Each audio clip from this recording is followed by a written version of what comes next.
시간에는 마태복음 강의 38번째 시간입니다.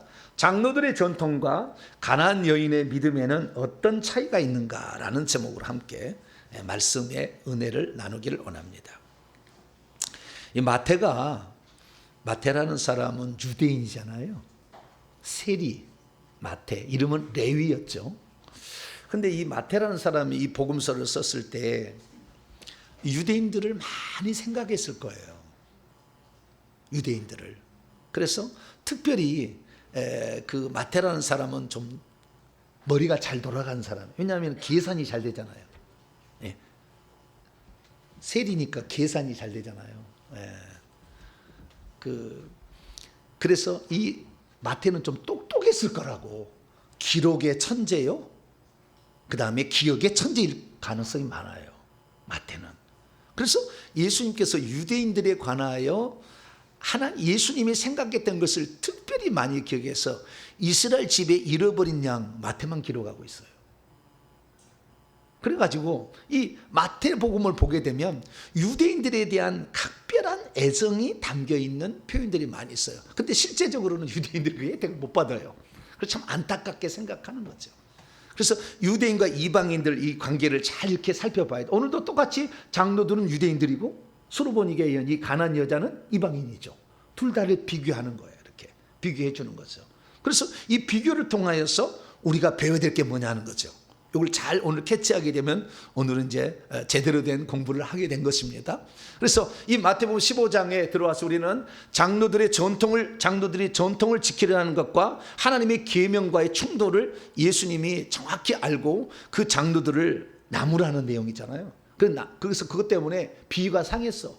그래서 으르렁거리면서 막 달려들려고 해. 그래서 예수님께서 잠시 그 상황에 좀 찬물을 좀 식게 하려고, 바람 좀 식게 하려고 두로와 시돈 쪽으로 일부러 도망을 가는 거예요. 도망을 가. 왜냐하면은 자꾸 와서 검사하고 막 하니까 막 이렇게 뱁새 눈을 뜨고 막 이렇게 막 하려고 하니까 도망을 치는 거예요. 그래서 거기 갔는데, 그래서 잠시 조금 좀 쉬어보려고 갔는데 어떤 여자가 나타나서 막 사정을 하는 거죠, 막 이렇게.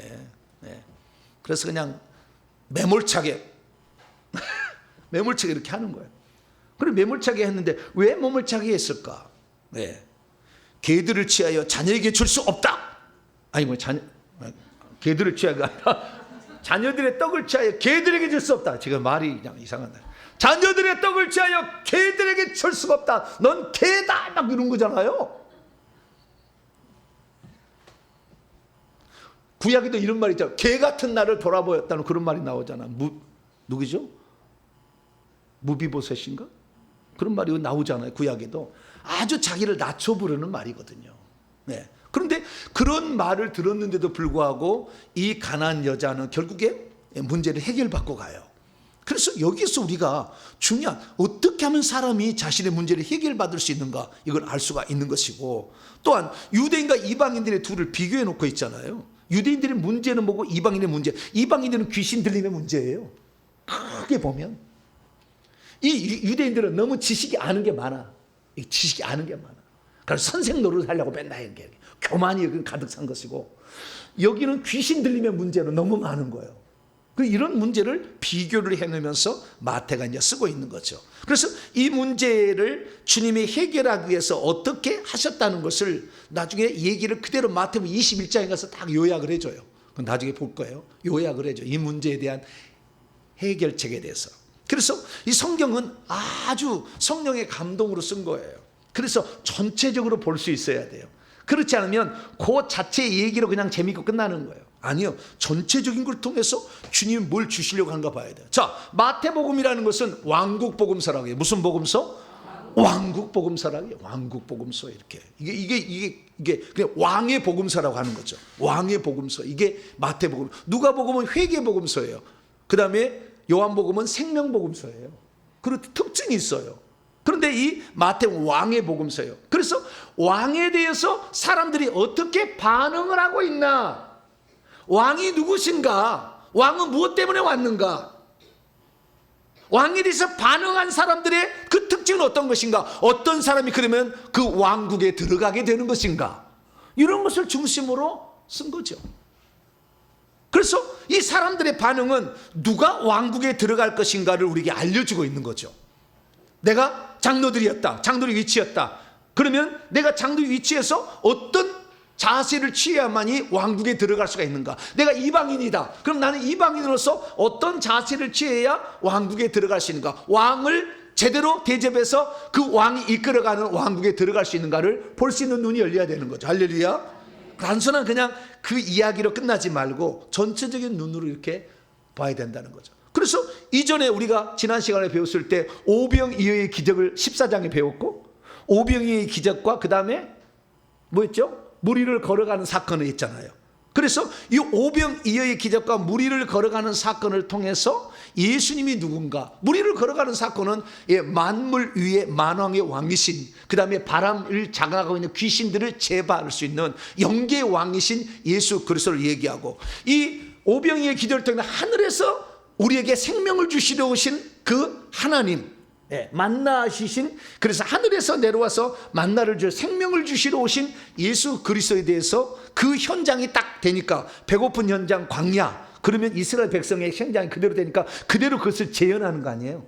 예수님이 이스라엘 백성이 광야에서 출애굽한 후에 광야에서 만나 먹었던 자 그대로 재현함으로써 예수님이 이 세상에 생명을 주러 오셨다라는 것을 얘기를 했는 거죠. 그래서 예수님을 생명으로 취해야만이 결국에 왕국에 들어간다, 이걸 얘기하고 있고, 그전에는 세례 요한의 죽음 얘기했잖아요.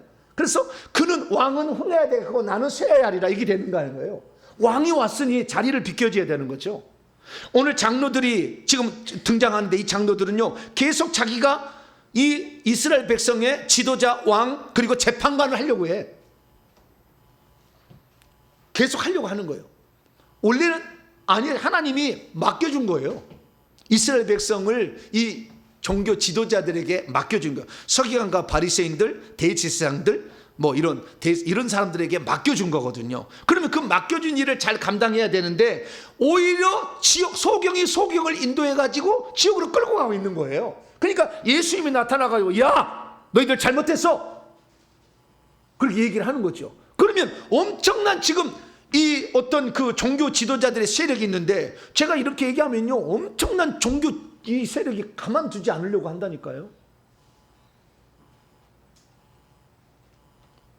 그래, 예수님이 이렇게 잘못됐으면 어쩌면은 좀 타협하자. 너희들 좀 이거 심했지 않았냐? 그냥 조금 이거 조금 심한 거 조금 거치고, 나도 좀 적당히 하고, 막 너끈으로 채찍에서 너희들 막 때릴 게 아니고 나도 좀 적당히 하고 너도 좀 적당히 해서 우리 좀 같이 살아보자, 이렇게 하면은 지혜롭다고 할 수 있겠죠. 그러나 예수님은 아주 첨예한 대립으로 가버립니다. 이 공간복음서의 얘기는요 3년 반 동안 이스라엘 종교 지도자가 첨예한 대립으로 가는 거예요. 주님이 양보하지 않아요. 그리고 어떤 상황에서는 그때가 주님이 돌아가실 때가 아닌 것은 피해버리셔. 주님이 일부러 좀 피하셔. 나중에 그 죽으셔야 되니까. 예수님이 구약의 325가지 예언을 이룬 그 구원자로 보냈다는 그 사람임을 공생이 3년 동안 증언해줘야 나중 사람들이 예수님만 구원자라고 알 수 있으니까, 일찍 죽어버리면 그거 알 수가 없잖아요. 그래서 그것을 다 이룰 때까지 주님은 일부러 조금, 그래서 뱀처럼 지혜로우라 하는 것이 피하시는 거예요, 일부러. 그러나 양보하지 않아요. 오늘 제자들이 물어봅니까? 왜 예수님은 그들과 충돌할 것을 계속 그렇게 말씀하십니까? 그렇게 제자들이 물어보는 거예요. 그러자 주님께서 그것은 내가 그들이 잘못한 것이라는 건데, 그들이 지금 잘못하고 있는데, 그들이 지금 사실은 그들의 가르침대로 가면 다 소경을 이용해서 지옥에 빠지게 될 건데, 내가 그것을 봐줄 수는 없다. 아니, 지금 잘못 알고 있어서 이 성경 말씀 몰라서 다 지옥으로 가고 있는데, 알고 있는 사람이 적당히 우리 해서 그냥 잘 안아가지고 갑시다, 이렇게 말할 수는 없잖아. 그래서 주님께서는 정면 충돌해버려요. 그러나 지혜롭게 그 장면을 모면하시고 또 피해 가시는 것. 그래서 그 전에 마태복음 13장에 보면은 자기가 천국 복음을 전하고 천국의 비유를 전했는데, 이 천국을 자기의 고향 사람인 나사렛 사람들도 먼저 받았으면 좋겠어. 그래서 나사렛에 갔지만 나사렛 배척하잖아. 근데 뭐 죽이려고 낭떠러지로 끌고 갔지만 주님이 그 사이를 지나갔다고 얘기하잖아요. 그래서 그때도 피하시는 것을 보게 됩니다. 그래서 주님은 주님의 때, 나의 때가 아직 이르지 않았는데, 이 포도주 만들 때가 아니다, 내가 피울 때가 아니다. 요한복음 2장에도 그런 얘기 하죠. 나의 때가 아직 가까우지 않았다. 그래서 아직은 신랑과 함께 있을 동안은 이 친구들이 다 기뻐하고 지금 잔치할 때 내가 죽게 돼 그때 금식하고 할 거다. 이게 다 얘기를 하면서 주님이 말씀하신 걸 보게 되면 주님도 항상 그 어떤 때를 알고 이렇게 가는 거예요. 자, 가는데 그래서 가장 주님 뭐냐면은 주님은 지옥에 갈 가르침을 주는 자들을 가만두지 않았다는 거예요. 그런 가르침을 준 자들을 받아버려요. 뭐라고요? 받아버려요. 오늘 받아버린 장면이 나오네. 그런데 그렇게 받으면은 저 양반들이 꼬리를 내릴까요? 안 내릴까요? 안 내려요? 받아버리면, 아니 진리를 얘기하는데 그 꼬리를 내려버릴까 안 내릴까요? 희한해. 어떤 권력의 맛을, 기득권의 어떤 자리를 내주지 않으려는 열망은 대단하다는 거예요. 그래서 우리가 가장 중요한 것은 어떤 지위를 내려놓을 때 내려놓을 수 있는가, 이게 가장 중요해요. 마지막 시험이에요. 이게 통과가 안 되면요 아직 먼 거예요. 아직 먼 거예요. 그래서 여러분들이 혹시 여러분이 무슨 지위를 맡겨주는데 내려놔 그러면은 그것이 아멘이 그냥 자동으로 된다면 성숙한 사람이고, 아직 안 됐다면 아직 먼 거예요. 아직 먼 거예요. 그걸 아셔야 돼요. 절대 안 내려놔.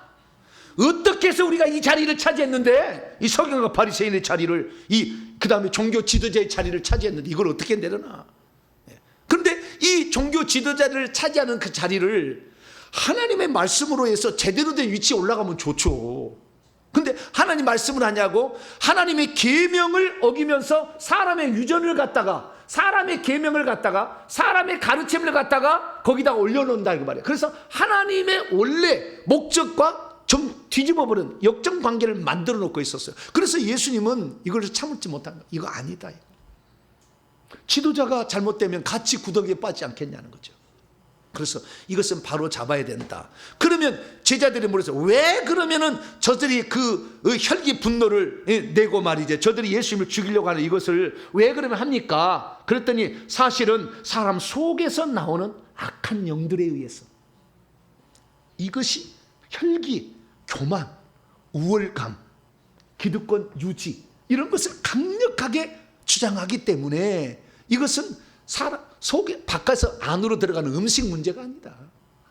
안에서 나오는 그것이 사람을 더럽게 한다. 이렇게 함으로 그 비유를 설명을 이제 얘기해 주신 것이 오늘 장면입니다. 그래서 오늘 장면 하나하나를 살펴보면서 예수님, 왕으로 오신 예수 그리스도에 대하여 어떤 태도를 가지고 있는가. 우리의 잘못을 지적했을 때 바로 자기의 잘못을 깨닫고 회개하는 사람은 천국 갈 것이고, 끝까지 자기가 옳다 주장하는 사람들은 결국에 정 맞게 될 거예요. 예수님은 그래서 우리에게 반석이 되시는 두 가지잖아요. 이 건물을 짓는 반석이 모퉁이 돌이 되는가 하면 거치는 반석이 때려버린다는 거예요. 그래서 주의 말씀은 두 가지로 되는 거예요. 완악하고 교만한 자는 때려버리는 거예요. 이게 아작을 내는 것이고, 겸손한 자에게는 천국에 들어갈 수 있는 그 믿음의 신앙 고백에 자신의 신앙이 든든히 서가도록 더 만들어주는 거예요. 할렐루야.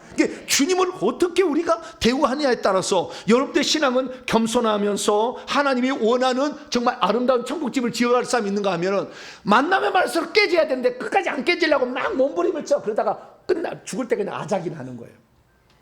미리 깨져버리세요. 주님이 오시면은 저 깨질 준비하고 있습니다. 깨졌어요. 그렇게 돼야 돼. 이거 깨지지 않으려고 하니까 계속 문제가 되는 거예요. 이 사람들이 결국에 안 깨지려고 해서 결국에 선택한 예수님을 죽여버리자고 결정한 거예요. 그래서 결국에 죽이는 거예요. 그래서 우리가 여기서 깨진다고 해서 주님이 깨지겠습니까? 깨지지 않죠. 그 생명을 해할 수는 없죠. 그러나 그것을 하려고 한다 그 말이죠. 그래서 이 종교 지도자들이 정치 지도자로 야합을 하잖아요. 야합을. 그래서 같이 한 목소리에 돼가지고 이렇게 그렇게 가지고 예수님을 죽이는 이런 결과가 낳는 거죠. 그럼 이 사람들이 천국 가겠어요? 힘들지. 그런데 이방인 보세요. 이 수로보닉에 이은 이 가난한 여자는 이 혜택을 받을 수 없는, 전혀 혜택을 받을 수 없는 사람이었는데도 불구하고 예수님 계속 매달리잖아. 예수님의 매몰차게 처음에는 무관심, 반응도 안 해. 처음에는 무관심. 두 번째는 뭐냐? 배척. 나는 이스라엘 집에 잃어버린 양 외에는 보내지도 않았다. 딱 배척. 그 다음에 냉대. 자녀들의 떡을 짜에 개들에게 줄 수 없다. 그런데도 이 여자는 계속해서 처음에는 외쳤다가 나중에 엎드립니다. 그리고 어떠한 처분도 달게 받겠다고 해버려요. 와, 놀라운 이야기예요. 그러면 이것을 왜 이렇게 했을까라는, 왜 이렇게 했을까? 예수님이 왜 그 여자에게 냉대를 이렇게 했을까? 주님이 냉대하는 마음이 있어서 그랬을까요? 주님이 여자를 싫어? 이방인을 싫어? 한 것일까요? 그렇지 않아요. 다 뜻과 의미가 있는 거죠. 그래서 오늘 그것을 찾아러 깨닫게 되기를 바랍니다. 자, 15장 1절부터 들어가겠습니다. 자, 장로들의 전통이라는 게 나와요. 장로들의 전통. 그 전통이 뭔가? 자, 1절과 2절 읽습니다. 시작. 그때 바리새인과 서기관들이 예루살렘으로부터 예수께 나와 이르되 당신의 제자들이 어찌하여 장로들의 전통을 범하나이까? 떡 먹을 때 손을 씻지 아니하나이다. 예수님한테 책 잡은 게 아니라 항상 대가리를 치기 전에 먼저 밑에 있는 놈들 다 치잖아요. 그리고 대가리 나중에 치잖아요. 똑같은 거잖아요. 제자들을 먼저 건드려봐. 당신의 제자 이렇다고. 근데 여러분, 예수님이 지금 어디에 있는 거예요? 예수님 지금 어디에 있는 거예요? 영화를 찍어야 돼. 어디에 있어요? 14장 34절에 게네사렛 땅에 있잖아. 갈릴리 호수에 있어. 갈릴리 호수. 거기 북쪽에 있는 거예요. 근데 지금 어디에서 왔어요? 집요하죠. 예루살렘에서 그 먼 거리를 온 거예요. 왜? 예수님을 책잡으려고 온 거예요. 그럼 뭐하러 왔느냐? 결국에 산헤드린 공회가 보낸 사람들이에요.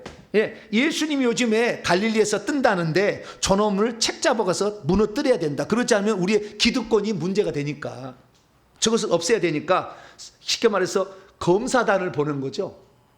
검사단을. 저걸 조사를 해가지고 저걸 반드시 책잡아서 무너뜨려야 된다. 그리고 나중에 선택한 것은 예수님이 안식일을 어겼다는 것이고 하나님을 아버지라 해서 신성모독을 했다고 죽여요. 안식일 문제가 항상 이게 걸립니다. 이스라엘 민족은. 그런데 이번에는 음식 문제예요. 음식 문제. 이게 음식 문제로 했어요. 그래서 지금 예루살렘에서 이 산헤드린 공회가 예수님의 가르침과 예수님이 지금 행하는 몇 병을 고쳐주고 하는 것들을 조사로 보는데, 사실 어떻게 해요? 그걸 통해서 예수님을 무너뜨리려고, 새로 일어나는 세력을 무너뜨려서 자기의 기득권을 유지하기 위해서 지금 그렇게 지금 하고 있는 거예요. 그래서 멀리서 왔어요. 멀리서 와가지고 다 뱁새눈처럼 지켜보고 2절에 얘기하는 거예요. 당신의 제자들이 어찌하여 장로들의 전통을 범하나이까? 떡 먹을 때 손을 씻지 아니하였나이다. 막 그러는 거예요. 근데 마가복음은요, 마태복음보다 훨씬 더 자세하게 설명해줘요. 마가복음. 자, 마가복음 7장 넘어갑니다. 그리고 복음서가 4개가 있다는 게 너무 감사해요. 왜냐하면 못 보여주는 것을 여기로 보여줄 수가 있거든요. 네. 그 장로들의 전통이 뭔지 여기 잘 나와요. 여기에는 장로들의 전통이. 자, 1절부터 4절까지 보면은 3절 4절에 가로쳐가지고 원래는 없었는데 설명이 나중에 들어간 거예요. 왜? 장로들의 전통이 뭔지를 잘 모르니까, 장로들의 전통을 오겠다고 하는데 그게 뭔지를 모르니까 설명을 해준 거야, 마가복음은. 자, 1절부터 4절까지 읽어봅시다. 시작. 바리새인들과 또 서기관 중 몇이 예루살렘에서 와서 예수께 모여들었다가 그의 제자 중 몇 사람이 부정한 손, 곧 씻지 아니하는 손으로 떡 먹는 것을 보았더라. 가로 열고 이제 바리새인들과 모든 유대인들은 장로들의 전통을 지켜 첫째, 손을 잘 씻지 않고서는 음식을 먹지 않았대. 좋은 거예요, 안 좋은 거예요? 좋은 거겠지. 그렇지만 이것이 이건 남을 척 잡은 데 쓰는 거예요, 나중에. 두 번째, 시작. 또 시장에 돌아와서는 물을 뿌리지 않고서는 먹지 아니하였다. 시장에 돌아오면은 이게 설명을 해주면 이런 거예요. 시장에 갔다가 사람 만나잖아요. 손도 잡잖아요. 그럼 우리는 갔다 와서 뭐예요? 보혈. 십자가 세운다. 십자가 세운다. 그러자 우리 그 하듯이 이 사람들은 어떻게 해요? 물로 한 그릇 물을 갖다가 이렇게 한대요. 이게 나오는 이야기예요. 그들의 그 탈무드에 다 나오는 이야기예요. 밖에 시장에 갔다 오면 혹시 부정한 사람하고 접촉했을 가능성이 있다는 거예요. 그래서 손을 씻어야 되는데 한 사발에다가 물을 떠서 손을 씻는데 한 사발로 한 손을 이렇게 씻게 되면은 하나의 손은 깨끗하나 다른 손은 더럽다. 그러면 사람을 시켜가지고 한 사발에 물을 갖다가 두 손을 씻으면은 깨끗하지 않다. 그러나 그 사발에 4분의 1을 더 갖다가 씻으면 깨끗하다. 이게 규정이야. 장로들의 규정. 전통이야 이게. 아니 손이 조그만 사람은 물 조금만 해도 되는 것이지. 예? 그렇잖아요. 물 조금 해도 잘 씻을 사람은 잘 씻어요. 예? 조금만 줘도요. 이 치카치카하고 이기도 하고 머리도 감어. 군대 가봐요. 군대 가봐. 별짓을 다 해. 세수대 하나면 다 끝나. 뭐 목욕까지 해버려. 근데 규정을 그렇게 사람에 따라서 다를 수가 있잖아요. 그런데 규정이 뭐예요? 한 사발의 물을 한 손이 씻으면 한 손은 깨끗하나 나머지는 더럽다. 그게 두 사발 해야 된다는 거예요. 근데 두 사발로 자기가 하는 거잖아요. 이것은 이렇게 자기가 하는 건데 남이 해주면은 한 번은 안 되고 조금 더 이렇게 해야만이 깨끗해진다. 이것이 장로들의 전통이야. 거기 두 번째 그것이. 그래서 시장에 갔다 왔다면 물을 뿌린다는 말이에요. 물을 그다 부은다는 거예요. 손에다가. 그 얘기예요. 그 다음에 또 뭐죠? 그 다음에 세 번째. 그 외에도 여러 가지를 지켜오는 것이 있으니 잔과 주발과 녹그릇을 씻는다. 이게 남들하고요. 이렇게 음식 먹게 되면 또 더러울까. 그래서 더러운 것을 깨끗하게 하는 것으로 아주 좋은 거잖아요. 세 개 다. 네. 좋은데 더러운 것을 깨끗하게 한다는 정결법으로서 좋지만 이것을 사람을 정죄하기 위한 수단으로 쓰는 거예요. 그렇게 규정을 한번 만들어 오면은 규정 안 지키면 범죄가 되는 거잖아요. 그래서 여러분 규정이 없는 게 좋아요. 우리 집은 꼭 이렇게 하자 그러면 규정이 되면 정죄를 해. 그러니까 뭐 규정을 만들지 마세요. 그냥 은혜로 해야 하세요. 예배 시간에 10분 전에 안 온 사람들은 하나님이 예배를 안 받으신다. 막 그렇게 규정해 놓으면 그 다음부터는 야 너 예배 안 받으신대 이렇게 되잖아요. 예수님이 예배 받으실 때 예배 시간에 몇 분 전에 올라오고 계신지 아세요? 여기에 보좌에 영적 보좌를 만들어서 여기 앉아 계시는데 몇 분 전에 오신 줄 아세요? 모르시구나. 들어보니까 예배 5분 전에는 항상 오신대. 이게 보좌에. 앞으로 어떻게 해요? 예배 시간에? 그래서 제가 10분 전에 힌트를 준 거예요. 예수님보다는 먼저 와서 앉아 있어야 되지 않겠어요? 그런 이 얘기 듣고 가서 그 다음부터는 예수님이 예배 시간 5분 전에 오는데 너는 맨날 지각생이니까 넌 예배 안 받아. 그렇게 하지 마시라고. 자기만 참조하셔가지고 나는 이렇게 해야 되겠다. 좀 더 이렇게 해야 되겠다. 이런 생각을 가져야 되는 거잖아요. 그리고 여기 더 자세한 게 나왔어요. 자, 그러면 중요한 게 뭐냐? 이 장로들이 전통이 있는데 제자들이 손을 씻지 않고 먹으니까 이것은 손을 씻지 않고 먹게 된 것은 어떤 이유가 있지 않았겠어요? 원래는 다 씻어야 되겠죠. 근데 씻지 않고 먹을 수밖에 없는 어떤 상황이 생겼어. 그런데 그런 상황에도 어떻게 해요? 규정이 한번 만들어지면 그 다음부터는 정죄가 되는 거죠. 당신 손 안 씻었지? 잘못했어. 율법을 어긴 거야. 이런 식으로 가는 거죠. 근데 율법을 어긴 게 아니잖아요. 어디 구약 성경에서 손을 한 바가지를 이렇게 하고 그러면 깨끗하고 두 바가지를 해야 깨끗하다는 말이 구역에 어디가 있어요? 그런 말 없어. 시장에 갔다 와서 물 뿌리라 이런 말 없어. 다 사람들이 만든 거지. 그래서 장로들의 유전이라고 그래요. 자, 이 서기관 바리새인들이 어떻게 예수님을 쳐다봤는지 한번 볼까요? 어떻게 쳐다봤는지. 그림을 그리라고 그랬더니 제가 AI에다 그림을 그리라고 했어. 챗 GPT에다가 제가 설명을 쫙 해서 이렇게 해가지고 이런 식의 그림을 그려다오라고 했더니 저렇게 손가락을 탁 하면서 왜냐하면 좀 멀리서 있을 텐데 한 장면을 그려야 되니까 가까이서 하는 것처럼 그려졌어요. 어쩔 수 없어요. 이건. 근데 그렇게 하고 있어요. 이 오른쪽에는 제자들이 지금 있는 것이고요. 제자들이 입장 난차게 예수님 계시 우리 때문에 예수님 고통당한다 막 지금 그렇게 입장 난차다 지금 그렇게 지금 하고 있는 것이고 당신의 제자 도대체 어떻게 길렀길래 당신의 제자들은 저 모양이야 막 그러잖아요 이게. 네? 이렇게 하고 있어요. 근데 이 장로들의 전통에 대해서 여러분 못 들어봤지 않습니까?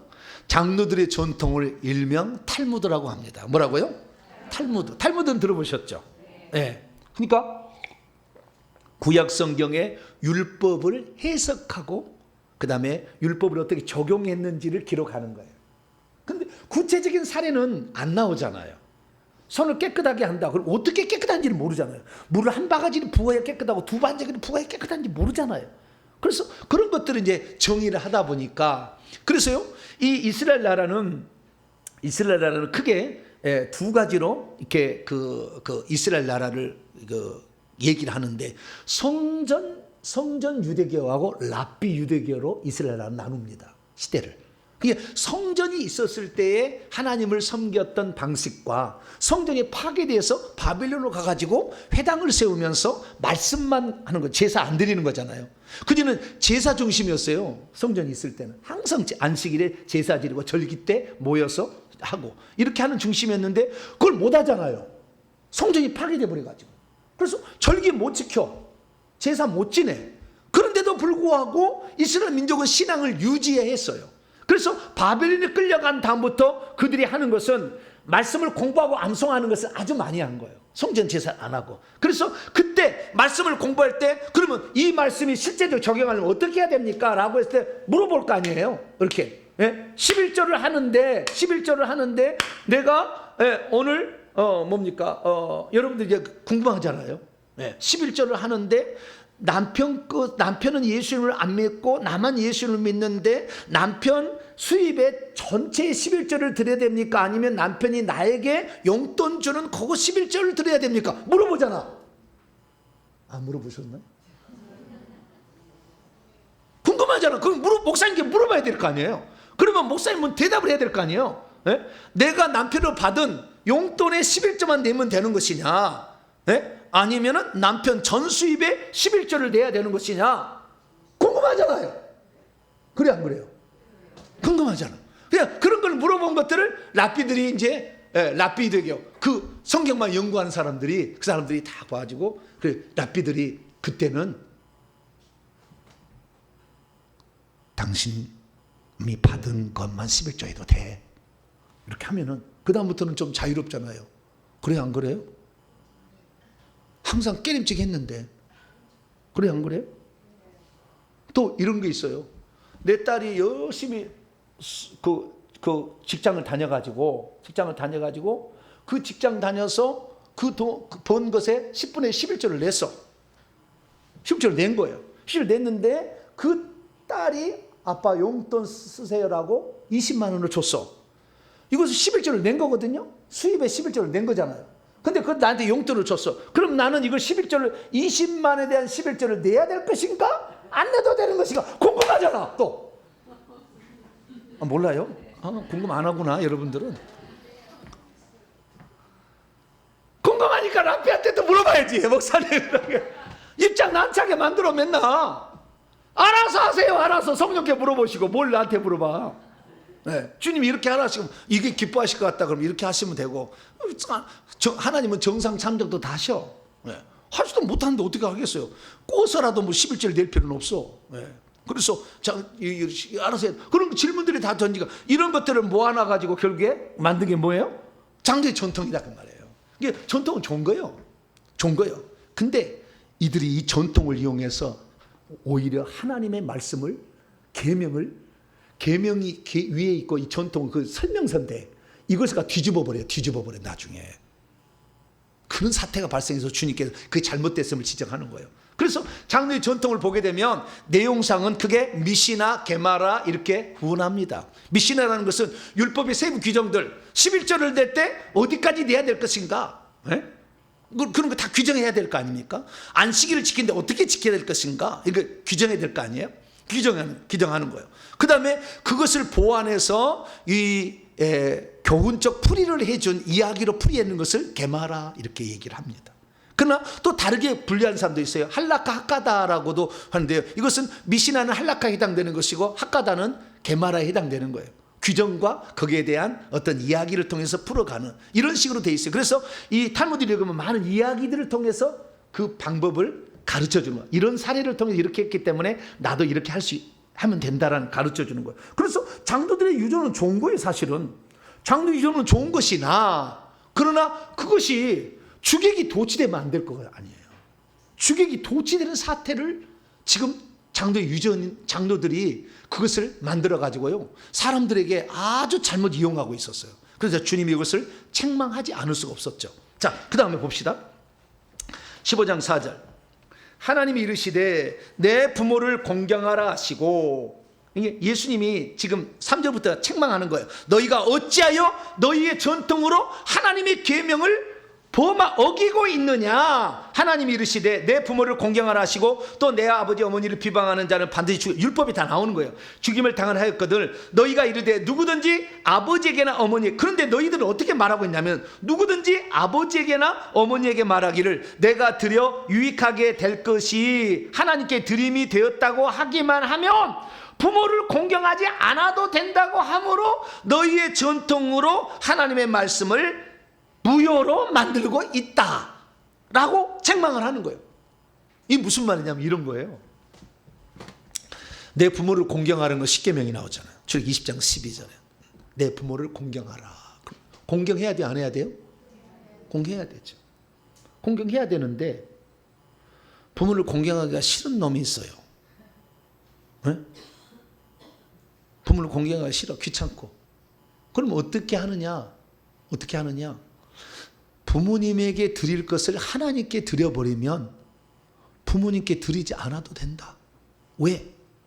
부모 공경의 계명보다 하나님 공경 계명이 더 크지 않느냐.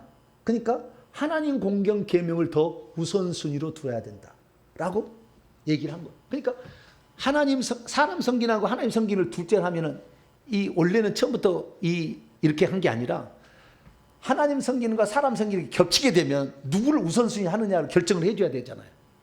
꼭 안식일을 지킬 거냐, 할례를 행할 거냐 정해줘야 되잖아. 두 개가 겹쳐버리면 안식일 일하지 말아야 돼, 할례를 행할 날이요. 어떻게 할 거냐? 그러면 할례를 우선순위로 한다, 이렇게 규정을 내려두듯이 마찬가지로 하나님 섬기는 거하고 그 다음에 이 사람 섬기는 게 두 개 있으면 어떤 걸 먼저 해야 되느냐? 하나님 섬기는 것을 우선해야 된다. 이것이 결론이겠죠. 그런데 이것을 결론을 나쁘게 이용하는 거예요. 그래서 내가 하나님께 드릴 것이, 내가 부모님께 공경해서 드려야 될 게 있는데 이것을 하나님께 공경한다고 드려버리면 부모에게는 공경을 안 해도 그것은 내 부모를 공경하지 말라는 율법을 어긴 것이 아니다라고 한 거예요. 그런데 이것이 나쁘게 된 게 어떻게 나쁘됐냐면, 그것을 마가가 보면 얘기하고 있어요. 고르반 그러면 되는 거예요. 뭐라고요? 고르반. 여기는 고르반이 안 나와요. 자, 마가가 보면 7장 나와요. 고르반 하고 한번 외치면 이게 된다는 거예요. 자, 마가가 보면 7장 11절.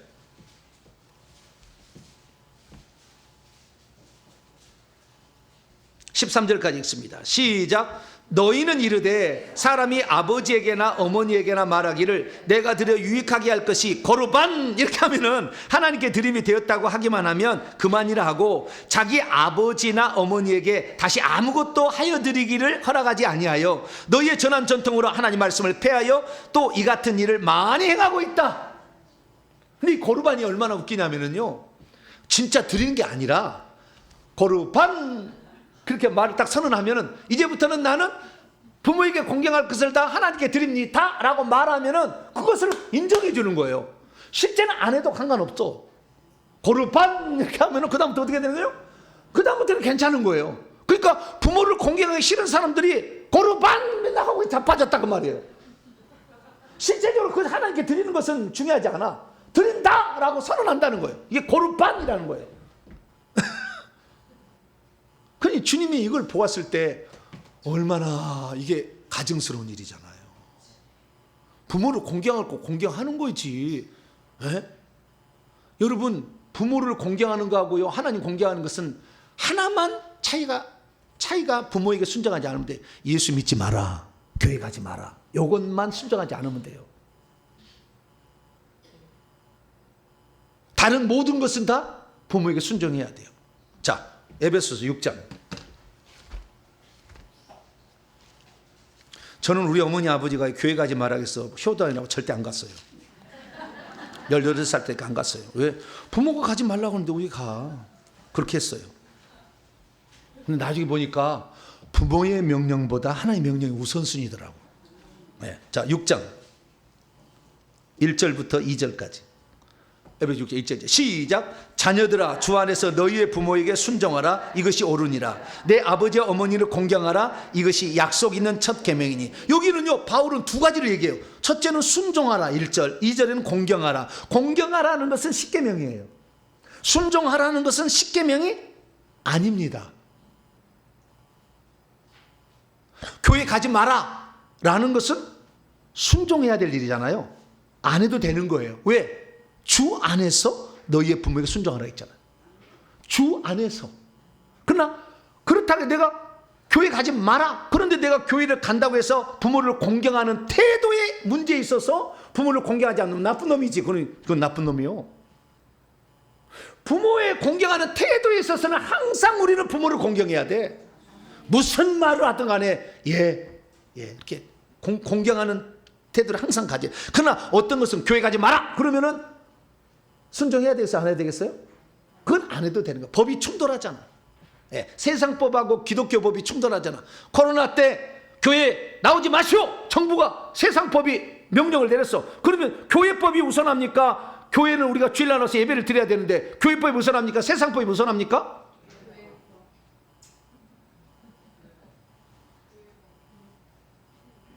각자 알아서 해야지. 그것이 로마서 13장에 나오는 얘기예요.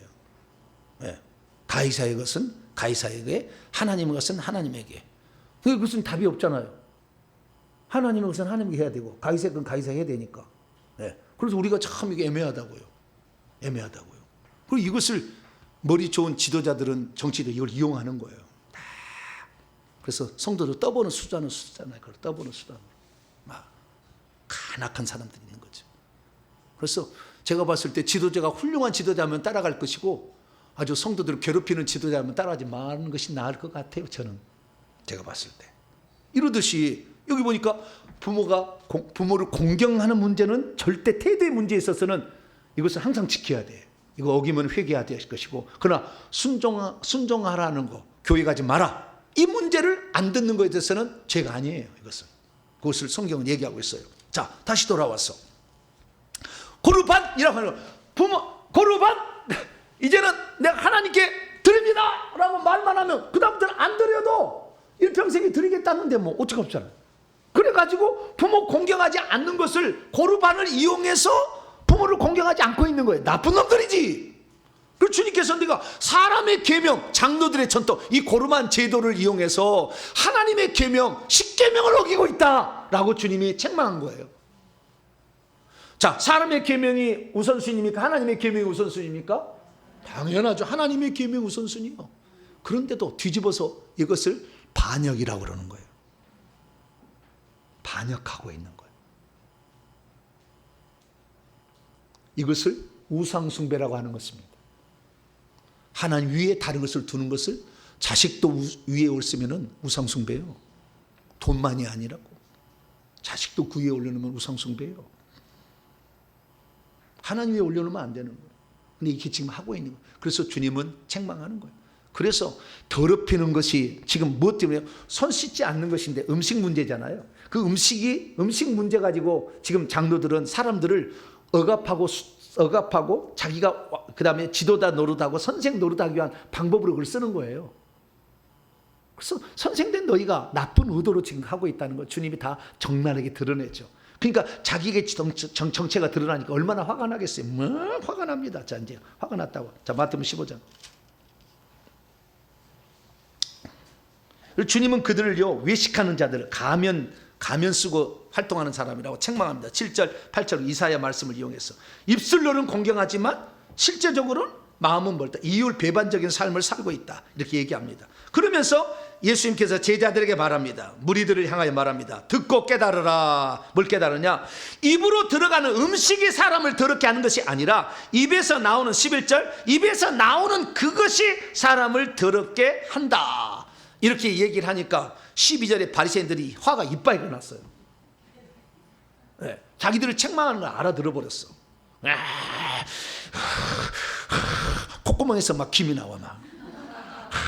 근데 어찌할 수 없으면 틀린 말은 아니고 맞기는 맞고, 그런데 어떻게 이 문제를 저것을 없애야 되겠는데 내가 틀렸다는 걸 저걸 지적하는 콧김이 막 나오는 거예요. 그래서 제자들이 이제 그래서 지금 저들이 콧김이 나고 있습니다. 그래서 주님 뭐라고 했냐면 13절 보세요. 예수께 대답하시되 심은 것마다 내 하늘 아버지께서 심지 않은 것은 다 뿌리째 뽑힐 것이다. 그냥 내버려 두라. 그들은 맹인으로서 맹인을 인도하는 맹인의 인도자인데 둘 다 구덩이에 빠지게 될 것이다. 그 말이 무슨 말입니까?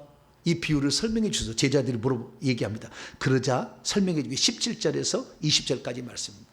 입으로 들어가는 모든 것, 음식은 이 뱃속으로 들어가서 똥통으로 오면은 똥통으로 내버려지는 줄 알지 못하느냐. 그러나 입에서 나오는 것은 마음에서 나오나니 이것이 사람을 더럽게 한다. 마음에서 나오는 것이 7가지가 나와요. 자, 읽습니다. 19절 시작. 마음에서 나오는 것은 악한 생각과 살인과 간음과 음란과 도둑질과 거짓 증언과 비방, 이런 것들은 다 10계명을 어긴 것들이에요. 자, 간음, 음란 7계명을 어기는 거잖아요. 살인 몇 계명이죠? 6계명을 어기는 거잖아요. 도둑질 8계명을 어기는 거잖아요. 거짓 증언 9계명을 어기는 거잖아요. 비방은 원문에 보면은 하나님의 이름을 망령되 일컫는 말이에요. 3계명을 또 어기는 거예요. 그리고 여기다 10계명은 첫 번째 악한 생각을 제외하고는 다 10계명과 관련돼 있어요. 그래서 사람들이 지금 이 속에서 나오는 이런 것들은요, 사실 지금에 와서 회개 총복음 관점에 보면은 악한 영들이 나오는 건데 다 이건 뭐 하는 거예요? 하나님의 법을 어기도록 만드는 죄가 되는 거죠. 근데 여기서는 지금 7가지인데요. 마가복음은 12가지나 얘기해. 자, 마가복음 또 7장 열어봐요. 나는 여기에 없다, 나는 죄가 아니다, 그럴 사람은 이제 마가복음 7장에서 이제 걸리는 거예요. 21절에서 23절. 여기 12가지가 나와. 읽습니다. 시작. 속에서 그 사람의 마음에서 나오는 것은 악한 생각, 음란, 도둑질, 살인, 간음. 그 다음에 뭐가 나와요? 탐욕은 제 10계명이잖아요. 뭐죠? 10계명의 10번째 게 뭐죠? 내 위의 물건이나 여자는 탐내지 말라고 하죠. 탐욕 나오잖아요. 그 다음에 악한 거, 악독은 악한 거예요. 그 다음에 속임, 사기죠, 사기. 음탕. 그 다음에 질투에 안 걸릴 여자는 없을걸 아마. 나는 살인 안 했어요. 나는 도둑질 안 했어요. 도둑질 안 하긴. 도둑질한 게 많아. 근데 지금 얘기를 안 하는 거예요. 근데 질투는 걸릴 거예요. 그 다음에 비방하는 거, 그 다음에 교만한 거, 그 다음에 우매한 무분별한 거. 이게 12가지입니다. 이 모든 것이 사람 속에서나 사람을 더럽게 한다. 그래서요, 이것이 나중에 제가 로마서 7장을 통해서 살펴보니까 내 속한 내 육신에 이 뱀들과 귀신들이 있었어요. 이것을 인격화시키니까 교만의 영, 음란의 영, 질투의 영, 시기의 영, 분쟁의 영 다 이렇게 나왔어요. 그런데 이것이 마음에 나온다는 건 뭡니까? 이것이 사람에게서 나오게 될 때에 입을 통해 나오는 거예요. 마음을 통해서 나오는데 이때 이게 섞여서 나오는 거예요. 그래서 우리가 이 속에 있는 더러움을 안 내려려면은 입을 좀, 주둥아리를 좀 자꾸 마우스해야 돼. 이게 자꾸 이렇게 내서 나오는 거예요. 여러분, 화를 내봐요. 입으로 내면 더 화가 납니다. 그래서 마음에서 나오는 것을 말을 하는 거거든요. 근데 이 마음을, 지금 우리 마음은 쉽게 말하면 우리의 혼입니다. 혼인데 이 육체 속에 온갖 귀신들이 있어가지고 그 마음을 지배하고 있어요. 그래서 내 마음으로는 하나님의 법을 즐거워하지만 내 지체 속에 있는 죄의 법이 있어서 그것이 나를 끌고 가기 때문에 어쩔 수 없이 간다는 거잖아요. 그래서 우리가 자꾸 이렇게 죄를 회개하지 않고 얘기를 하게 되면 이것이 더러운 것이 나간다니까. 회개를 한 사람이 책망하면은 덜 화가 나는데요, 회개를 안 한 사람이 책망하면 니나 잘해라 좀, 이렇게 반감이 가는 거예요. 그리고 여러분들이 회개를 많이 할수록 여러분이 다른 사람에게 책망할 때 책망이 잘 들어갑니다. 근데 만약에 여러분들이 회개를 안 하고 책망하잖아요. 그럼 그 사람 반감을 가져. 너 나한테 억한 심정이 있지 지금. 이렇게 받아들이는 거예요. 그것은 우리 속에요, 이 가슴에 여기가 영이 없어야 돼요. 나중에 제가 그게 있는지 없는지 가르쳐 드릴게요. 오시면 여기 막 만져보면 이 사람은 아직 회개가 덜 된 거예요. 마음이 아직 정리가 안 된 거예요. 여기가 하나도 안 아파야 돼요. 이게 하나도 안 아프면은요, 환상도 보이고요. 여기 영이 다 나가면은 그 용서하는 마음이 가득 있는 거거든요. 내가 용서받은 것을 어떻게 용서받는지 알아. 그러니까 남도 용서해 주는 거예요. 나에게 그렇게 힘들게 한 사람도. 그 용서를 제대로 알아야 돼. 그 용서는 저는요, 예수 믿을 때 2년 동안을 펑펑 울었어요. 왜 나 같은 사람을 주님 용서해 주시겠나요? 나 같은 사람을, 나 같은 우상 숭배자를 주님이 나를 살려주시려고 십자가에 죽으셨나요? 세상에서 방황할 때 나 주님 몰랐네. 내 마음대로 고집하며 온갖 죄를 다 지었는 내 예수여 이 죄인도 용서받을 수 있다. 날마다 그 노력 얼마나 많이 울었는지 많이 울었더니 그나마 그래도 다는 아니겠죠. 저라고 뭐 100% 깨끗하겠습니까? 그러나 그걸 하니까 책망을 해도 사람들이 잘 받아주더라고요. 아, 그렇구나. 그래서 우리 속에서 나오는 이것들을 잘 조절하고 최소한 입이라도 닫으세요. 뭐라고요? 문을 닫으시라고요. 입의 문을. 최소한. 이거 자꾸 벌리면 아주 안 되거든요. 비방하는 말, 모함하는 말, 속이는 말, 나를 보호하기 위해서 상대방을 깔아넘기는 말, 막 이런 말을 하는 거예요. 그래서 주님은 이게 바로 더럽게 한다. 그래서 너희들이 손으로 씻지 않은 것을 먹는 것에서 너무 정죄하지 마라. 그것이 너를 더럽게 하는 게 아니라 그 더러운 영에 의해서 묻어나오는 이것들이 결국에 사람을 더럽게 한다라고 가르쳐 줍니다. 그래서 저와 여러분들은 음식 먹는 것 같고 이것 같고 더럽게 하는 것이 아니라 우리 속에서 더러운 영이 나가는 것이 무엇인가를 살펴봐서 회개할 수 있게 되길 바랍니다. 항상 모든 것은 벗긴 거면 회개해야. 할렐루야. 답을 보면 회개더라. 여기도 회개해야 이 악한 영이 나가야 되는 거 아니에요. 그래야 자기의 교만도 내려놓고 책망도 받아들이게 되고 이렇게 되는 거 아니에요. 근데 두 번째 사건은 아주 중요한 또 사건이에요. 이건 이방인에 관한 이야기입니다. 이것은 예수님께서 그래서 이 예루살렘에서 게르사렛 거기까지 와가지고 예수님을 책 잡으려고 하고 막 가고 부딪혀 버렸어. 그러면은 씩씩거릴 거 아니에요. 네. 그러면 씩씩거리는데 같이 있으면 더 씩씩거리지. 네. 그래서 주님이 피해요. 두로와 시돈 지방으로 피해버려. 자, 21절. 예수께서 거기를 떠나버렸어. 떠나가지고 두로와 시돈 저 멀리, 두로와 시돈 지방으로 가나안 쪽으로 들어가셔서 버셔버렸어요. 그랬더니 아니 거기서는 좀 잠잠할 줄 알았더니 가나안 여자가 하나가 왔어요.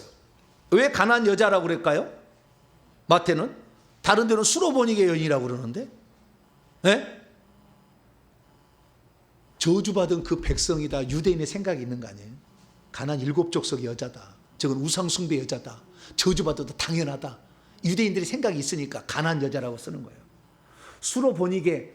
수로보니게라는 것은 베니게 한국가 페니케 하잖아요. 거기서 나오잖아요. 그래서 이 수리아 그다음에 그쪽에 있는 거 수로보니게라는 그쪽에 그 사람이라고 지명을 썼어야 되는데 가나안 여자라고 함으로 이건 저주받아야 될 마땅한 우상숭배자들이라는 것을 암시하고 있는 거예요. 가나안 여자가 그 지경에서 나와서 소리 질러대 주 다윗의 자손이여 나를 불쌍히 여기서 내 딸이 흉악하게 이방인들의 가장 심각한 문제는 신들림이야. 신기라고 신기. 여기 나오죠. 유대인들의 가장 문제는 유대인들 문제는 지식이 너무 많아가지고 교만이 끝이 없는 것이고 이게 교회를 오래 다니는 사람은요 교만이 끝이 없어. 교회 오래 다니는 사람 교만해. 아주 교만해.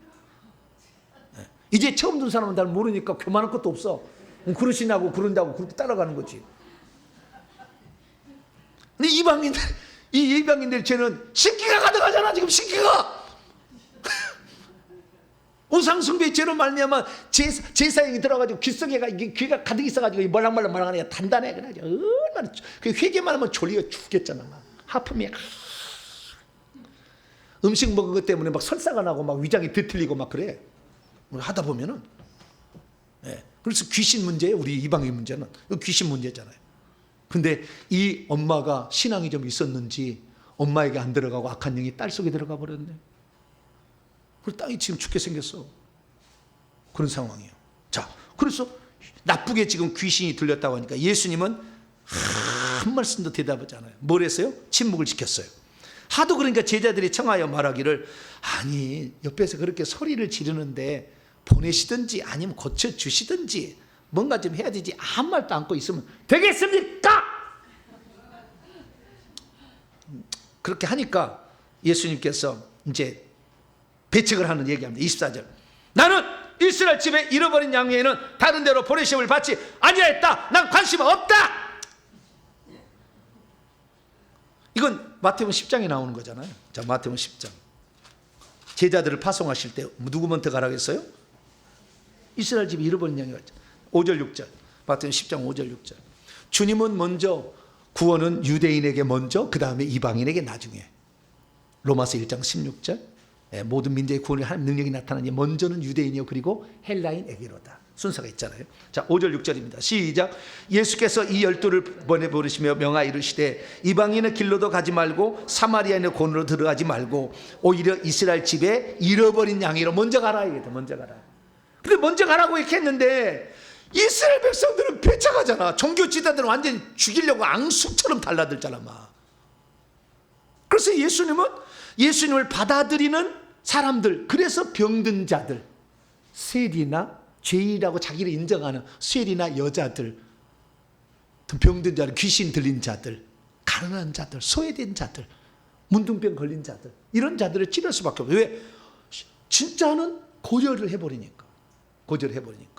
그래서 나중에 주님께서는 이 마태복음 8장에 그 가버나움 회당을 지어줬던 백부장, 그 하인을 고쳐주면서 이방인 중에 이만한 믿음, 이스라엘 중에 이만한 믿음을 내가 발견하지 못했다고 충격을 받잖아요. 이번 또 한 사건, 마태복음 15장의 수로보니게 여인, 이 가난 여인의 사건을 통해 또 예수님이 충격을 받아요. 이방인은 내가 이렇게 매몰차게 모멸을 해도 그래도 살려달라고 계속 붙잡은데, 내 백성은 내가 고쳐주기 위해서 내 백성은 고쳐주려고 막 하는데도 배척하고 막 뱁새는 뜨고 막 난리다 그거예요. 그래서 예수님은 마지막에 가서, 마태복음 마지막 끝에 가서는 모든 것 다, 자, 우선순위 없애버려. 자, 마태복음 28장 없애버려 그래가지고 우선순위를. 절대 이렇게 못 쓰는 거예요. 마태 유대인의 입장이라면 이 말을 못 써. 근데 예수님이 하셨으니까 쓴 거예요. 자, 19절입니다. 19절, 18절 19절. 18, 19절 시작. 예수께서 나와 말씀하여 이르시되 하늘과 땅의 모든 권세를 내게 주셨으니 그러므로 너희는 가서 모든 민족, 여기 민족이 이방인이에요. 원문의 뜻은 에스네, 에스노스의 복수형 에스네, 민족들을 제자로 삼아 아버지와 아들과 성령의 세례를 주고 이렇게 하라, 이렇게 다. 그래서 여기 보니까 이제는 유대인들에게만 복음을 전하지 말고, 그래서 마가복음은 너희는 만민에게 복음을 전파하라. 마가복음 16장에 나와 만민에게 복음을 전파하라. 이제는 그걸 없앴어요. 왜? 이방인들은 원래 그런 복을 받을 대상이 아닌데도 그걸 복을 붙잡기 위해서 그렇게 노력을 하는데, 유대인들은 내가 붙잡아서 그렇게 암탉을 자기 품 아래 병아리를 품듯이 막 품으려고 해도 그냥 안 돼. 초청해서 오라고 그러면 나는 시집 장가갔구나, 장가가고 나는 밭을 사고 무슨 한다고, 나는 안 되는 거야. 오늘날에 누가 제일 복음 안 듣는 줄 아세요? 자기가 알고 있다고 하는 사람들이에요. 제가 이 회개 총법 얘기도 안 들어. 나는 알고 있어, 다. 그리고 있어. 안 들어. 처음 듣는 사람은 목사님 말씀이 당연히 맞겠지, 할렐루야. 그렇게 믿어. 근데 이미 많이 공부를 한 사람들은 그걸 안 내려놔. 아무리 하는 말씀에도 안 내려놔. 뭐요? 안에 시기 질투의 영이 가득 있는 거 아니에요? 혈기 분노이 가득 있는 거 아니에요? 교만의 영이 가득 있는 거 아니에요? 그것이 안 나가는데 말한다고 고쳐지겠어요? 여러분 회개치 않으면은 안 바뀌어져요. 여러분 귀신의 영을 보내지 않은 한 여러분 안 바뀝니다. 여러분이 귀신을 다 내보내면은 안 바뀌실 수가 없어요. 그냥 온유하고 겸손한 사람이 돼버려. 야, 너 요즘에 교회 나갔더니 달라졌다. 태도가 공손한데? 너 옛날처럼 성질도 안 내고 희한해졌다. 너, 야, 너만 갈래? 나 좀 데리고 가라. 할렐루야. 그렇게 되는, 귀신 나가야. 제가 이걸 예전에는요 덮어놓기만 했어. 그래서 죽었다, 나는 있는데 나는 죽었다. 그런 있긴 있어. 나는 죽었다. 십자가에 못 박혀 나는 죽었다. 하도 안 죽으면 침이라도 한번 홀딱 죽었다. 얼마나 연습을 많이 했는지 몰라. 아이고. 그런데도 이 속에 귀신 하나도 안 나가니까 저주는 안 떠나가더라고. 성질은 참아서 죄는 안 지을지언정 이미 들어온 저주는 안 나가. 야, 이걸 몰랐죠. 이걸 좀 가르쳐 줘야 하는데 누가 이렇게 가르쳐 주는 사람이 있나. 네? 그래서 딥다 그냥 맞고 품었어요. 그냥 막 해봤어. 네? 그랬더니 다 알게 된 거예요. 여러분 성품 십자가에 못 박고 죽었다고 맨날 그렇게만 해갖고 되지 않아요. 그것도 방법이 하나이지만 그것을 했잖아. 귀신을 쫓아내야 돼. 할렐루야. 뱀을 쫓아내야 되는 거예요. 이게 쫓아내야 돼. 이방인은 가득 들어있잖아. 자손의 문제가 심각하잖아 지금. 네. 주님께 그래가지고 막 해달라고 하는데 주님은 안 해주려고 그래. 저는 일부러 이것을 테스트라고 봅니다. 테스트. 자, 다시 마태복음 15장. 처음에는 침묵했어요. 아무것도 대답하지 않았어요. 두 번째는 배척했어. 나는 이스라엘 집에 잃어버린 양에는 다른 데 부르지 안 간다. 그랬더니 여자가 어떤 태도로 나오는지 보세요. 25절. 여자가 와서 예수께 이번에 절을 해버려. 부탁을 하다가 뭐예요? 절을 해버려. 엎드려버렸다. 엎드려버렸다. 그래서 제가요, 그림을 그려라 그랬더니 그림을 어떻게 그리냐면은 엎드리질 않았네. AI도 다른 사람이 그린 그림을 모방해. 엎드린 사람을 안 그린 거예요.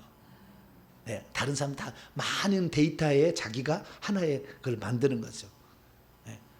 엎드려야 된대. 그 다음에 이건 지금 예수님이 지금 길바닥에서 한 얘기예요? 집에서 한 얘기예요? 응? 영화를 찍으려면 어디를 장소를 정해야 될 거 아니에요? 길바닥에서 한 얘기예요? 집에서 한 얘기예요? 길바닥인 것 같아. 왜냐하면 그거 하다가 집으로 돌아가서 나왔다고 하는 거 보니까 예수님이 지나가고 있는데 이 여인이 달려왔을 것으로 추정이 되고 처음에는 청혼을 했으나 예수님 냉대하자 그 앞에 엎드려버린 거예요. 여러분들 정 안 되면 주님 앞에 엎드려 버리세요. 그러면 주님이 멈춰. 달려가다고 엎드려 버려야 돼. 나는 당신밖에 없습니다. 도와줄 자는 천하만국에 오직 주님밖에 없습니다. 나의 사정을 해결해달라고. 그렇게 해야 돼. 엎드리고 그래서 주여 저를 도와주소서. 저를 도와주소서. 저를 불쌍히 여겨주세요. 얘기한 거예요. 그랬더니 한 번 더 시험에 26절. 아따 예수님도 대단해. 나는 그런 강심장이 못 될 것 같아요. 목사님 한 번만 구멍 뚫어주세요. 120번 하면 안 뚫어져. 250번 하고 와. 근데 목사님 한 번만 뚫어주세요. 그럼 뚫어주시게 안 뚫어주겠어요? 못 이겨 나는. 안 돼! 여기 안 오고 하면 안 뚫어져. 막 이렇게 해야 되는데 예수님은 하여간 더 그래요. 한 번 더. 대단해 예수님. 아이고 강심장이야. 26절. 자녀들의 떡을 취하여 개들에게 던짐이 합당하지 않습니다. 세상에 여기에 강아지 개들이 아니 강아지가 와서 이스라엘은 이렇게 뜯어먹잖아요. 무교병이라 뜯어먹잖아요. 그럼 부스러기가 떨어져. 그럼 강아지들이 꼬리치고 와가지고 이제 먹는 거예요. 그래서 자녀들의 떡을 취하여 강아지에게 던지지 않겠다. 이게 옛날에 개들이라고 했는데 그건 아니에요. 아직 개 취급한 건 아니고 강아지들도 강아지들에게 주지 않는다. 이렇게 좀 약한 표현이었어요. 개 같은 사람 이렇게 안 했다니까. 그건 아니라니까. 원문에 보면은. 그다음 27절. 여자가 이르되 이거 현명한 아비가일 같은 현명한 다윗이 자기 남편을 죽이러 온다고 할 때 딱 뭘 준비해 가서 딱 엎드리고 얘기하잖아요. 아비가일 현명한 똑같은 거예요. 여자가 이르되 주여 올소이다마는 개들도 제 주인의 상에서 떨어지는 부스러기를 먹지는 않겠습니까? 얼마나 지혜롭고도 주의 마음을 흔드는 그런 말을 해. 강아지에게 안 준다. 내가 강아지? 야!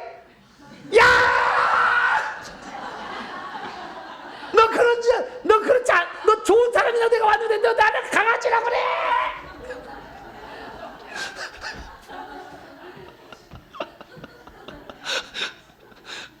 그러지 않았어. 저분에게 내가 능력을 받기 위해서는 어떤 모욕이라도 나는 참으리라. 할렐루야. 뭐 그런 마음이 있어야 되는 거예요. 예, 그런 마음이 있어야 주님이 감동을 해버리지. 예, 그때까지 참다가 한번 폭발해버리면 내동 헛것이요. 회개 열심히 하다가 어느 날 꽉 쳐가지고 꼼짝 못할 때 누가 회개를 하라고 했어! 이러면 헛것된다니까. 기왕 시작한 김에는 뿌리를 뽑아야지. 할렐루야. 1000번이 3000번 10,000번까지라도 해서 내가 네가 이기냐 내가 이기냐. 목사님 말씀하면 회개하면 예수 피 들어오고 피 들어오면 나간다는데 반드시 내가 쇼부를 보리라 생각하고 막 해봐야지. 예수님은 이 여자를 왜 그럼 이렇게 했을까 생각을 해봐요. 그때 주님은 저는 이것을 제자들에게 유대인들에게 보라고, 제자들에게 아까 유대인들이 와서 한 행위를 제자들 봤잖아요. 제자들이 보라고 한 것 같아. 왜? 이방인들은 이렇게 사모한다. 이렇게 사모한다. 이건 말이 안 되는 얘기지 않느냐. 봐라. 이렇게까지 사모하는데 내가 이 사람에게 은혜를 주지 않을 수가 없다. 그것을 제자들에게 교훈시키려고 그러지 않았을까라는 생각이 듭니다. 주님께서는 이 여자를요, 이 여자가요 주님께 마음에 드는 것을 처음부터 시작했어요. 그래서 눈여겨 들은 거예요. 자, 처음에 뭐라고 괜찮았어요? 자, 22절입니다. 처음에 가난 여자가 와서 그 중에 나와서 소리질러 이르기를 주 다윗의 자손이요 나를 불쌍히 여기소서. 이렇게잖아요. 그 뭡니까? 주 다윗의 자손이라는 말은 예수님을 메시아라고 인정하는 거잖아요. 이방 여인이 이미 예수님의 소문을 다 듣고 있었어요. 그래서 이 사람이 이스라엘의 메시아고 구원자라는 사실을 알고 있었기 때문에 예수님이 오하셨다는 얘기 듣고 불이 나게 달려온 거야. 달려가지고 주 다윗, 나는 메시아를 인정합니다. 나 우상 숭배하고 살았지만 이제 버리기로 했고 당신을 내가 주인으로 새로운 왕으로 맞이하게 했으니 내 삶의 모든 문제, 우상 숭배에서 나타난 내 딸 귀신 들려서 다 고통받지만 당신만이 이 문제 해결할 수 있으니 나는 당신이 무슨 얘기라도 나는 당신에게 반드시 응답을 받고 갈 것이요. 할렐루야. 끈질기며 그렇게 간절히 기도를 했던 거죠. 이것을 유대인들아 좀 본받으라. 제자들아 좀 봐라. 저 종교 지도자들은 나를 무너뜨리기 위해서 잘못 얘기했어도 끝까지 코끼만 내고 가더라. 근데 이건 아니지 않느냐. 그래서 우리가 하나님 앞에 정말로 이 어떤 일을 할 때는요, 정말로 이게 아닌 듯 할 때까지 올다 할지라도 절대 주님을 원망하거나 부인하지 마세요. 나는 그래도 주님 믿습니다. 내 이 상황에 그래도 난 주님, 주 예수 그리스도만 나의 구원자입니다. 할렐루야. 이렇게 했을 때 주님이 됐다. 할렐루야. 창세기 22장에 됐다. 그리고 손대지 마. 아들 죽이면 안 돼. 딱 하나님이 그냥 천사 보내가지고 빵 막아버리잖아요. 예. 창세기 22장 보면은 그렇듯이 하나님 우리를요 항상 테스트해 보더라고요. 제가 느낀 겁니다. 그래도 나를 믿겠느냐? 그래도 나를 따라가겠느냐? 이걸 물어보시더라고요. 그때 여러분이 진실한 믿음을 고백하면 합격! 할렐루야! 예수님이 동그란 편말을 딱 들고 할렐루야! 이렇게 아니고 그때부터 이제 은혜가 오는 거야. 능력이 오는 거야. 할렐루야! 이방인들도 귀신이 자기 자녀가 그시로 나가버리잖아요. 엄마의 기도는 자녀를 귀신 들려도 이겨낼 수 있는 거예요. 자식 천국 보낼 수 있고 거꾸로도 부모를 천국 보낼 수 있으니 여러분 회개 열심히 하시고 믿음과 회개 이 두 가지가 중요합니다. 이걸 통해서 앞에는 회개를 하라, 뒤에는 믿음을 가지라 이렇게 했는데 두 사건을 통해서 회개하고 회개해서 더러운 영 뽑아내고 믿음을 끝까지 주님께 의지하셔서 여러분도 이 축복의 주인공이 되시기를 간절히 바랍니다. 하나님 감사합니다. 얼마나 여인이 간절했으면 주님의 능력을 빨아당겼겠습니까? 하나님 아버지, 우리들도 그 주님의 발길을 멈추게 할 만큼 간절한 믿음으로 주 앞에 나가게 하시고, 잘못된 거 있으면 빨리 회개해서 주님의 사랑을 받을 수 있는 그런 자가 되게 도와 주시옵소서. 우리 주 예수 그리스도의 이름으로 기도하옵나이다.